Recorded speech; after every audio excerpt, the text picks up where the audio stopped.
Au service de toutes les entreprises, la CCI de Lyon vous présente son magazine économique Agir et entreprendre.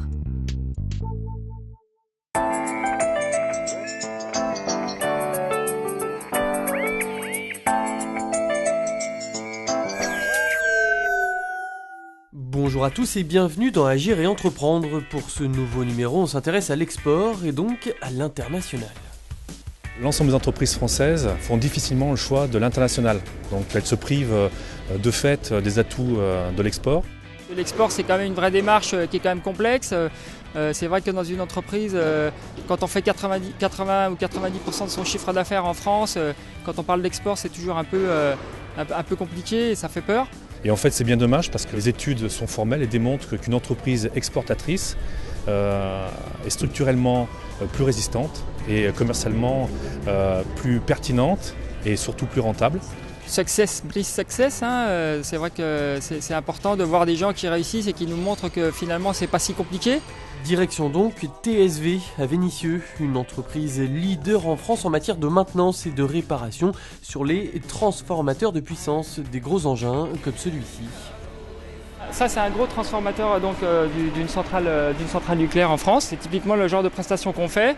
Donc soit on fait des prestations sur le site, soit on fait des prestations dans l'atelier. Ça vient d'une centrale française. Donc on a pu le ramener, c'est relativement facile.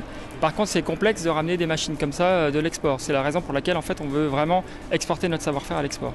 200 tonnes à transporter en convoi exceptionnel. C'est vrai, ce n'est pas simple. De fait, la grande majorité des transformateurs réparés ici viennent du réseau électrique français. Toutefois, l'entreprise tend aujourd'hui à développer une nouvelle stratégie.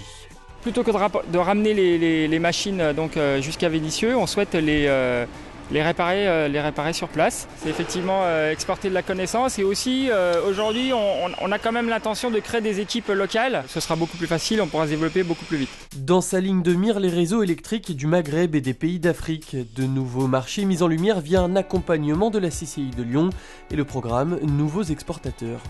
Donc on pense qu'on a un énorme poumon de développement à l'export.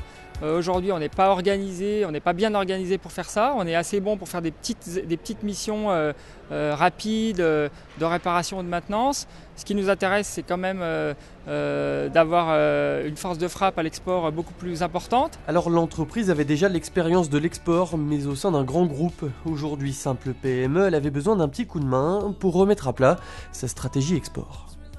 Donc on a fait ce diagnostic avec les gens de la CCI. Ça nous a permis un peu d'y voir plus clair, d'envisager un plan de développement et un plan d'action pour se développer. Comme pour l'entreprise TSV, la CCI de Lyon a accompagné en 2010 plus de 1000 entreprises sur les marchés extérieurs. Pour eux, l'avenir proche devrait être en Tunisie. Aujourd'hui, on envisage de se développer et de s'installer dans certains pays. Une entreprise qui est bien préparée, qui est accompagnée, a toutes les chances de réussir et de valoriser ses premiers échanges commerciaux à l'étranger. Donc on réfléchit à se développer de manière différente et quelque chose qu'aujourd'hui on n'a jamais fait. Ça diversifie l'activité, ça redynamise le management de l'entreprise et souvent il y a des niches insoupçonnées. Voilà, si vous souhaitez plus d'informations, direction le site internet www.lyon.cci.fr. Fin de cette émission et rendez-vous le 20 avril pour un nouveau numéro d'Agir et entreprendre. Au service de toutes les entreprises, la CCI de Lyon vous a présenté son magazine économique Agir et entreprendre.